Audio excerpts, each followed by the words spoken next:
17 ноябрь жергиликтүү кеңештерге депутаттарды шайлоо өткөрүлөт. Андыктан мыйзам бузууларга жол бербөөсү керек.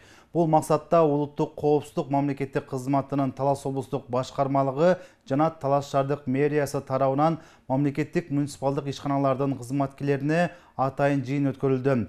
Анда шайлоо учурундагы мыйзам бузуулардын алдын алуу жана мамлекеттик кызмат адамдарынын шайлоодогу үгүт иштерине катышпоосу керектиги туурасында маалыматтар айтылды. Ушундай эле жыйын медицина кызматкерлеринин катышуусунда өткөрүлүп, анда кайрылган жарандар жана бейтаптардан мыйзамсыз акча каражаттарын жыйноолорду болтуртпоо маселелери айтылган. Жогоруда айтылган талаптарды эске албастан мыйзам бузуу фактылары аныкталса, кызматкерлер жана жетекчилер мыйзам чегинде жоопко тартыларын улуттук коопсуздук мамлекеттик комитетинин кызматкерлери эскертишет.